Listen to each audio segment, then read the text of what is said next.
따라하시죠. 행복의 비결. 인생을 살아가노라면 수많은 장애물을 만나게 됩니다.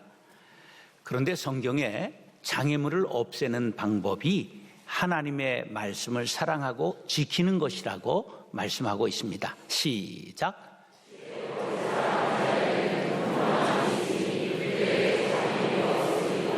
어떤 사람에게 장애물이 물러간다고요?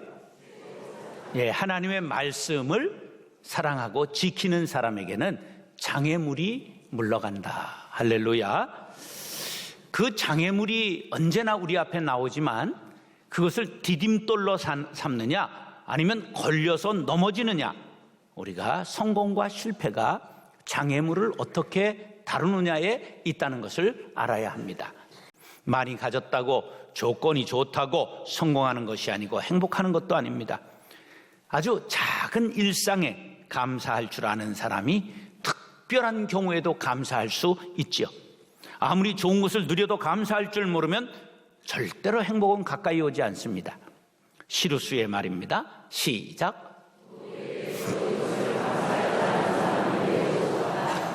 공기, 햇볕, 우리가 단비, 이 계절 모두에게 주어졌잖아요.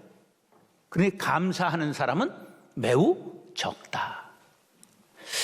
주어진 것에 절망하지 않고 작은 것이라도 감사하고 적극 활용할 수 있는 마음가짐이 중요하다. 징기스칸이 그랬습니다. 그는 자신을 다스리는 일에 성공했지요. 인생의 최대의 적은 밖에 있는 것이 아니라 어디에 있다고요? 내 안에 있다. 자기 안에 패배주의가 있으면 패배합니다. 자기 안에 소극적인 마음이 있으면 큰 일을 행할 수 없습니다. 자기 안에 부정적인 마음이 있을 때 긍정적으로 사람을 대할 수가 없습니다. 끊임없이 전쟁을 하면서 결단해야 할 때마다 긍정적이고 적극적인 생각을 가지고 판단했기 때문에 징기스칸은 승리했습니다. 마태복음 14장에 보면 갈릴리 바다 위를 예수님이 걸어오시는 것을 보고 배에 있던 베드로가 얼른 자기도 바다에 뛰어들었습니다. 걸었어요? 못 걸었어요? 걸었어요. 걷다가 풍랑이 이는 것을 보자 마음에 뭐가 들어왔어요? 근심, 걱정이 들어왔어요. 그러자 물속에 빠졌습니다. 그때 예수님이 손을 내밀며 건져주시면서 하신 말씀, 시작.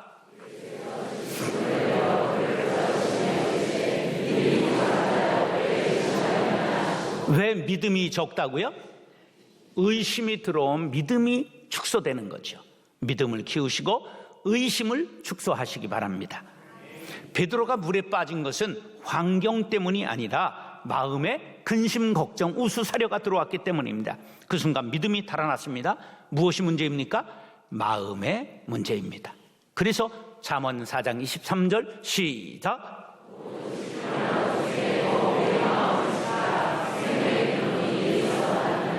돈을 지키고 통장을 지키고 금고를 지키고 집을 지키려고 애쓰지 말고 무엇을 지켜라? 마음을 지켜라.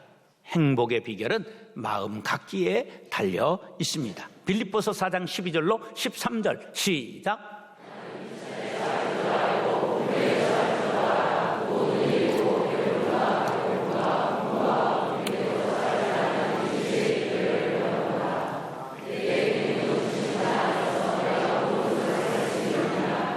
이 말씀을 보니까 왜 모든 고난 속에서도 사도 바울이 승리할 수 있었느냐? 뭐를 다스렸어요? 나는 일체의 비결을 배웠다는 거예요. 그래서 부여해도 교만하지 않고 가난해도 비굴하거나 비관하지 않고 환경에 흔들리지 않은 일체의 비결을 터득했습니다. 그랬기 때문에 그는 교회가 잘 안정되면 다음 미션을 위해 떠날 줄 알았습니다. 고난당해도 포기하지 않고 주님의 손을 붙잡고 일어났습니다. 그의 일생은 고난의 연속이었습니다. 고난의 백과사전같이 수많은 고난을 당했지만 예수님께 받은 사명, 복음 전하는 일을 포기하지 않았습니다. 그때마다 하나님은 격려해 주시고 우리들이 고난당할 때마다 하나님은 우리도 격려해 주신다는 사실을 믿으시기 바랍니다. 야곱아, 너를 창조하신 여호와께서 지금 말씀하시느니라. 이스라엘아, 너를 지으신 이가 말씀하시느니라. 너는 시작.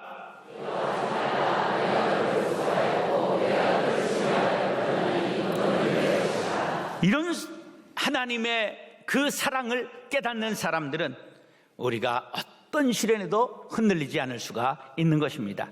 하나님께서 지금 나와 함께 하신다는 말씀을 믿으시기 바랍니다. 사랑하는 형제 자매 여러분, 오늘 본문을 상고하면서 다스려야 할 것이 무엇인가를 깨닫고 영적 전쟁에서 승리하고 행복을 누릴 수 있게 되기를 예수님의 이름으로 축원합니다. 따라서 감정을 다스려야 합니다. 자, 앞에서 마음을 지켜야 된다 말씀드렸는데 이제 세부적인 사항으로 들어가서 감정을 잘 다스려야 된다. 감정의 기복이 널뛰기 하는 사람 있죠. 널뛰기가 지나서 총력열차 타는 사람 있죠. 조속으로 다른 사람 있죠. 어제 다르고 오늘 다른 사람 있죠. 자신도 힘들고 남도 힘들게 합니다.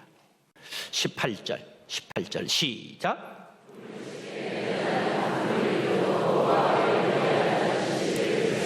저 단어의 최고 중요한 말이 지금 저기서 뭘까요? 쉽게, 더디, 이 단어에 방점이 있는 것을 알아야 합니다. 이거를 고치는 걸 세상에서 마인드 컨트롤이라고 그러죠. 신앙은 성령의 도우심을 구하는 기도입니다. 내 감정을 누르고 나보다 크신 하나님을 초청하시기 바랍니다. 성령님 내 안에 들어오셔서 하나님의 사랑을 깨닫게 하여 주옵소서. 우리 안에는 이미 하나님의 사랑인 아가페가 들어와 있습니다. 내 육신의 마음이 하이드가 되고 헐크가 같이 분노할 때 내 안에 있는 아가페를 꺼내시기 바랍니다. 한번 따라하세요. 내 안에 너 있다. 예. 어디서 들어봤죠? 근데 우리 안에 뭐가 있다고요? 아가페가 있습니다. 하나님의 사랑이. 한번 따라하세요. 내 안에 아가페가 있다. 그렇습니다. 그러면 분노 대신 감사가 떠오르게 될 것입니다. 감사하는 마음은 평안으로 인도합니다. 데살로니가전서 5장 18절 시작.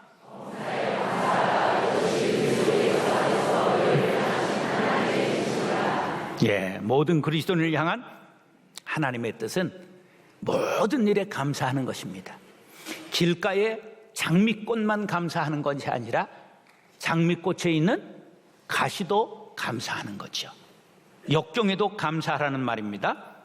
사람이 성장하는 것은 좋은 일을 많이 경험하면 성장합니다. 그래서 아주 웃잘합니다. 미인은 대부분 우리 교인들만 빼놓고 퍽썩으려 한다는 걸 알아야 됩니다. 웃잘았기 때문에. 왜? 이쁘다 이래가지고 쑥쑥 자란 것까지는 좋아요. 그래서 사람이 단단해지는 것은 시련을 겪어야 단단해집니다. 북해의 성난 파도가 바이킹을 만들고 몽골의 황량한 광야가 징기스칸을 만들었죠.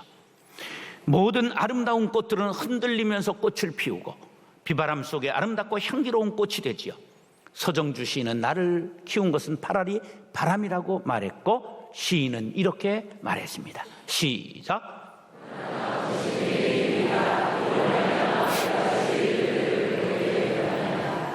시인도 고난을 통해 하나님의 법도를 알게 되었다고 고백했습니다.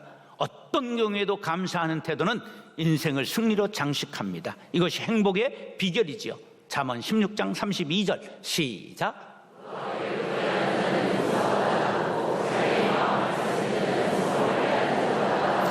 장군보다 장수보다 영웅보다 나은 것이 마음을 다스리는 사람입니다. 사랑하는 형제 자매 여러분, 감정을 다스림으로 승리하고 행복자가 될 수 있기를 예수님의 이름으로 축원합니다. 따라서 가시를 제거해야 합니다. 고슴도치도 제 새끼는 뭐예요? 예뻐한다. 고슴도치도 젖주고 새끼를 안아줄 때 가시 없는 가슴으로 안아주지요. 그런데 서로가 친해질수록 서로를 찌르고 고슴도치와 같은 관계를 맺는 사람들이 있죠. 상처를 주고받습니다. 그러면서도 떨어지지 못합니다.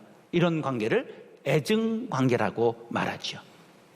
부부가 사랑으로만 살면 좋은데 사랑하는 동시에 뭐까지 하죠? 기술이 좋아요. 미워하면서 살잖아요. 차라리 헤어지는 게 낫겠다고 생각하지만 이미 만났다가 헤어지면 뭐가 남죠? 상처가 남아요. 그걸 비유로 하면 손에 강력 본드를 붙였다가, 접착제를 붙였다가 떼면 어떤 일이 일어나요? 해보셨어요? 여기 강력 본드가 붙었는데 딱 이게 붙었다 어떻게 되죠? 떼면 찢어집니다. 반드시 한쪽이 찢어져 나옵니다. 이양 살 것, 가시를 제거하고 사시기 바랍니다. 아무리 고슴도치의 바늘이 많아도 하루 하나씩 빼면 1년이면 다 빼지 않을까요? 안 되면 10년이면 뽑지 않을까요? 그런데 사람이 그렇지 못합니다. 남편이 폭력적이에요. 욕하고 때리기도 해요. 그러면 여자가 점점 양순해지고 순종하지요? 아니에요. 점점 강해져서 나중에 헐크가 되셔가지고 노인이 되면 남편을 패면서 살아가는 경우가 많이 있죠. 마음속의 가시를 제거하시기 바랍니다. 그래야 다른 사람들과 친밀한 관계를 맺고 하나님과도 좋은 관계를 맺을 수가 있습니다. 오늘 본문에 여러 가지 가시가 있겠지만 오늘 본문은 3가지 가시를 말합니다. 19절로 21절 시작.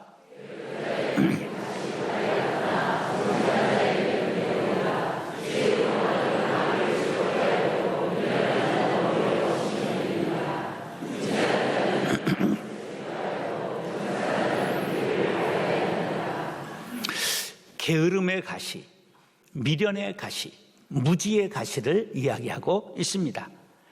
게으른 자는 막 가시 울타리를 친 것 같다 19절에 그랬는데요. 이 가시 울타리는 이렇게 그냥 울타리 같이 얇은 가시가 아니라 자연적으로 오래도록 다듬지 않아서 숲을 이룬 가시나무 숲을 말하는 거예요. 가시 울타리는 여기 아주 덤불을 말하는 거예요. 우리가 논산훈련소에서 훈련 받을 때 논산훈련소는 전부 울타리가 탱자 울타리로 되어 있었습니다. 철조망 까지껏 벌리면 되고 자르면 되잖아요. 그러니까 탱자나무를 그냥 울타리로 쳐가지고 절대 들어오지 말아요. 근데 사과를 먹고 싶다. 그런 군인들이 어떻게 하느냐? 밤에 모포를 3장을 두르고 막 그걸 기어 넘어가는 거예요. 요새는 그러지도 못해요. 그럼 막 소송을 합니다. 인심이 싸나워졌어요. 그러나 가시나무가 저절로 자라났는데 가꾸질 않아 덤불을 이루고 있으면 들어가 빠져버리면 찔려서 큰 상처를 받지요. 그게 뭐냐? 게으른 자는 아무도 말릴 수 없는 지경에 이르러 패망하게 된다는 뜻입니다.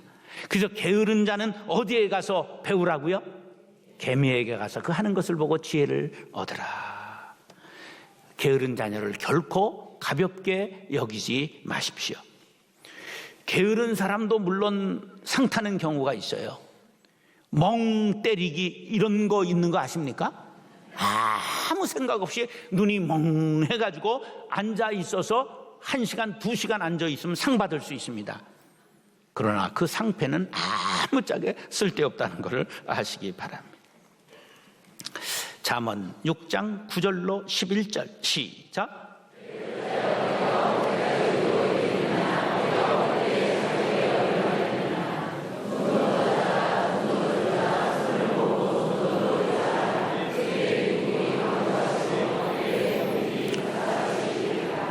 게으름의 가시를 뽑으시기 바랍니다.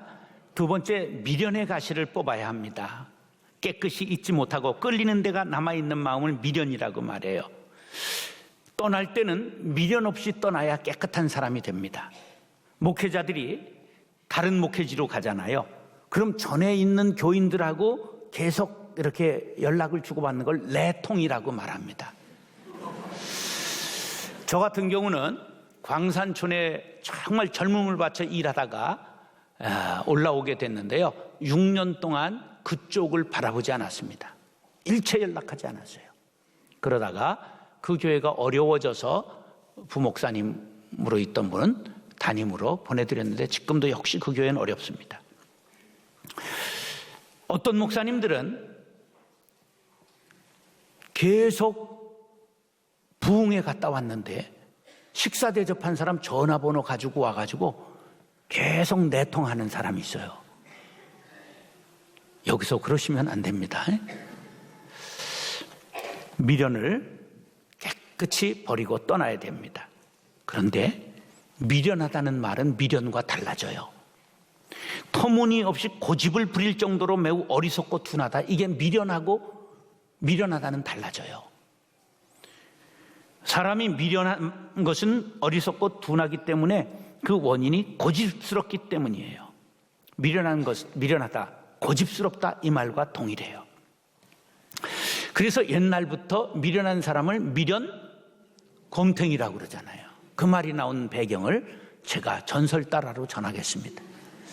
옛날은 우리나라가 곰이 많았던 나라는 걸 아십니까? 곰 토템족이에요, 우리가. 그런데 이 곰이 다니는 길이 있거든요. 거기다가 곰 잡을 사람들이 돌을 나무에다가 밧줄에 걸어가지고 달아놔요. 그런가 다 돌을 받잖아요. 그러면 이게 감이, 그리고서 돌이 다시 한번 곰이 돌을 팍 받습니다. 그럼 돌이 쫙 갔다가 또 오잖아. 이게 감이, 그리고 더 세게 받습니다. 그리고 지가 들어 눕습니다. 그러면 사냥꾼이 와서 끌고 가면 되는 게 전설 따라 삼천리 전해 내려오는 곰 사냥법입니다. 그래서 미련 곰탱이라는 말이 생긴 거예요.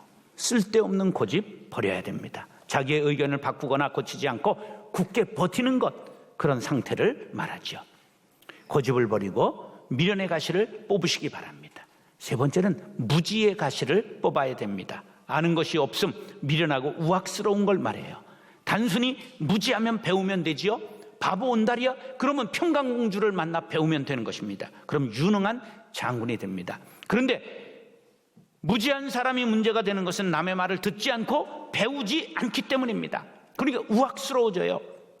큰 사고를 치게 되지요. 삼국지에서 제일 힘이 센 사람이 누굽니까? 여포예요. 여포는 유비, 관우, 장비 세 사람이 달려들어서 백합을 겨루었는데 승부가 나지 않았어요. 3대1로 싸웠는데. 그랬는데 그가 무지했기 때문에 결국은 아주 비참하게 죽고 말지요. 무지의 가시를 뽑고 우리는 배워야 됩니다. 아는 것이 힘입니다. 우리에게 뽑아야 될 가시 여러 가지가 있겠죠? 게으름, 미련, 무지의 가시를 뽑으시기 바랍니다.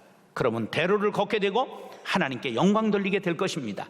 사랑하는 형제 자매 여러분, 자신에게 뽑아야 할 가시는 무엇입니까? 그 가시를 제거하고 하나님 앞에 영광 돌리는 행복자들이 될 수 있기를 예수님의 이름으로 축원합니다.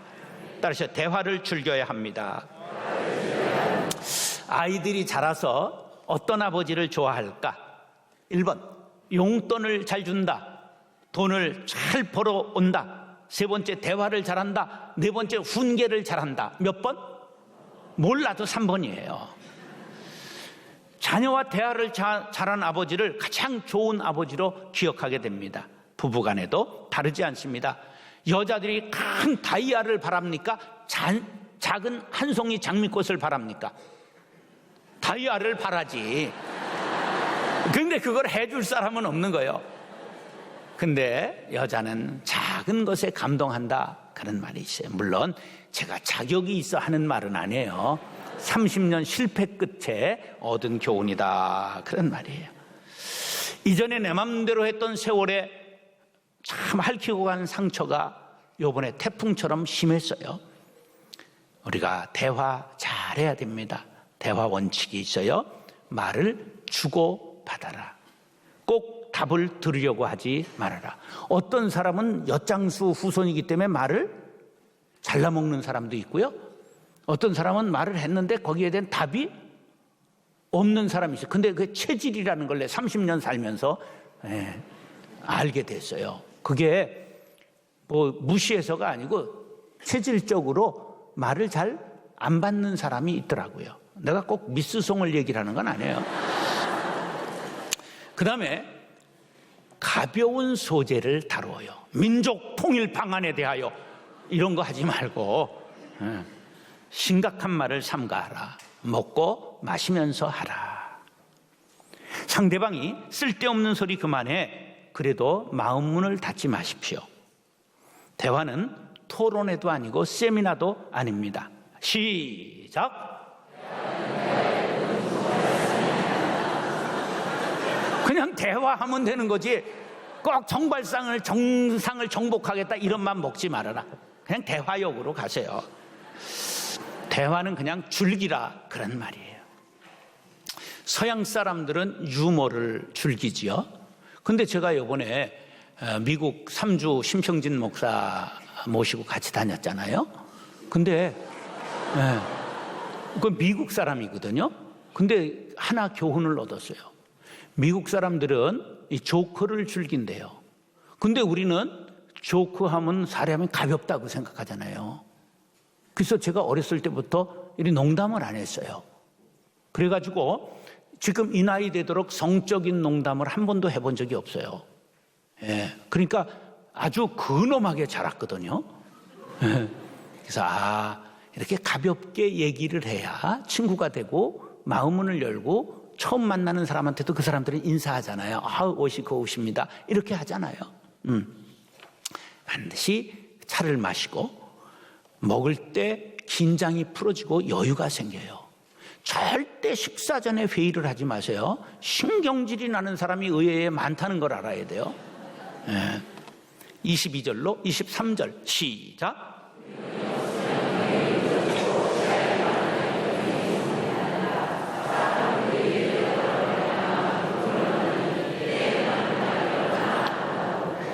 기업 경영, 가정 경영, 교회 경영, 국가 경영도 다 원리는 한 가지예요. 대화가 잘 되고 소통이 잘 되면 모든 것이 좋고 그렇지 않으면 원망과 시비가 그치지 않는 법입니다.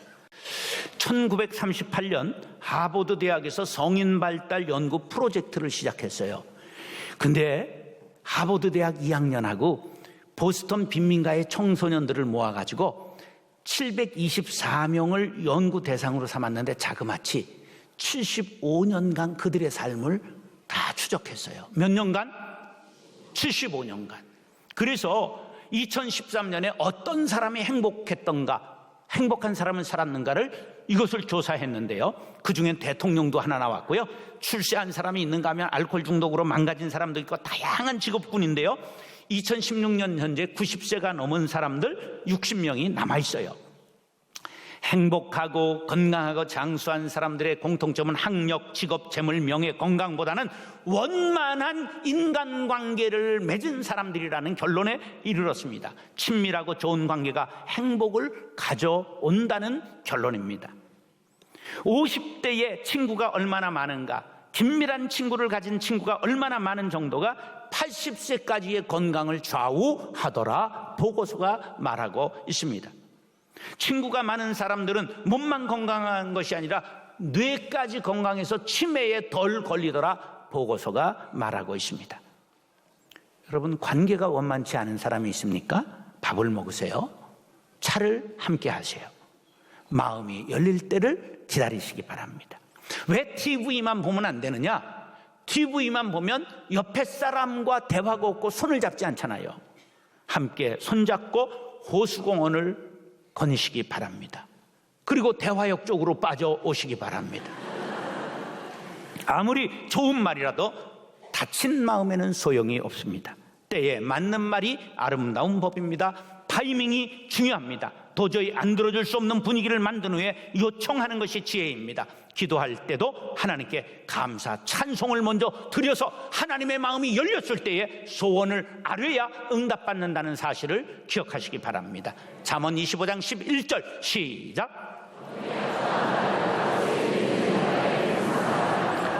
사랑하는 형제 자매 여러분, 대화법을 알고 대화에 힘써 행복한 부부, 행복한 가정, 행복한 삶을 살 수 있게 되기를 예수님의 이름으로 축원합니다.